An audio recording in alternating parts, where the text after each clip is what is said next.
Eu queria, assim, mais à frente, lhe perguntar como lidar, né, com essa questão da incerteza, Sim. mas nesse momento eu lhe perguntaria o seguinte, assim, quais são os sintomas que cada um deve se perguntar ou se analisar nesse momento, né, que poderiam representar, então, o estresse, né, a repercussão do estresse. O que é que nós podemos interpretar como estresse em relação a sintomas, né? Sinais ou sintomas? Sintomas é o que nós percebemos, nós sentimos, né? E o sinal é algo que é visível. Muitas vezes um sinal não é sentido, né? Sim. Alguns sinais são sintomas. Por exemplo, a febre. A febre é um sinal e é um sintoma. Eu posso aferir a febre, eu consigo documentar que você está quente, né? Palpando, enfim. Eu percebo que você está febril e você percebe a febre. Então, é um sinal, é um sintoma. Quais seriam os sintomas, né, ou sinais que o indivíduo pode, enfim, atribuir a estresse nesse momento? Pensando em todas essas incertezas, Thiago, muitos questionamentos virão, tá? E com eles os sintomas, justamente pela falta de resposta, tá? Então, medo.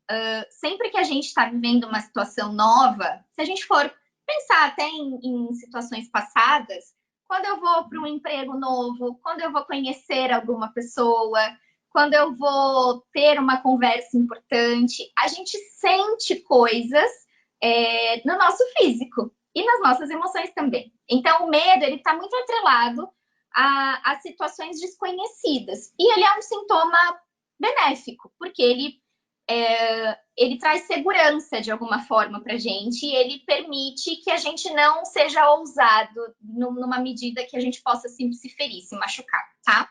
Então, o medo é um sintoma bastante comum e que muitas pessoas têm experimentado nesse momento. E até o momento em que ele não é incapacitante, que ele não me traz prejuízos, ele é um sintoma bom, ele é um sintoma normal, tá? A ansiedade, ela também tem aparecido bastante. As pessoas estão com medo e ansiosas frente a contrair o vírus, se vão conseguir comprar alimentos, medicações, aquilo que elas precisam de necessidades básicas, tá? Algumas pessoas também podem estar enfrentando dificuldade para dormir ou alteração de apetite, tanto para mais quanto para menos. Então, isso são sintomas bastante comuns. Outra coisa, se a gente for pensar, a mudança da rotina, ela traz muitas vezes tédio. Então, antes eu tinha uma rotina super preenchida, com várias atividades, mesmo que dentro de casa, e agora tudo isso mudou, né? Então, muitas pessoas vão experimentar uma sensação mais de desânimo, se sentirem menos animadas, talvez, para fazer coisas que antes elas até gostavam de fazer. A gente tem ouvido bastante a questão de vamos ler, né? Vamos inserir atividades no nosso dia a dia, e muitos pacientes têm relatado não conseguir fazer essas atividades, justamente por esse sentimento de mudança, de tédio, tá? Quando a gente fala de depressão, que eu falei lá no comecinho da nossa conversa, a gente precisa pensar que depressão é uma doença, assim como a esclerose múltipla, assim como N outras doenças que a gente tem na nossa vida, tá? Depressão não é tristeza, depressão não é eu me senti hoje um pouco mais quietinho, com menos vontade de dialogar, às vezes, com alguma pessoa ou na própria internet, tá? E isso pode ser normal nesse momento de pandemia, de isolamento social, ok? Acho que até dessa conversa, possivelmente as pessoas que estão aqui nos acompanhando, elas vão conseguir ir medindo como é que elas estão se sentindo e como é que esses sintomas estão se apresentando para elas. Uma outra coisa também que a gente tem visto, Thiago, é a questão da irritabilidade.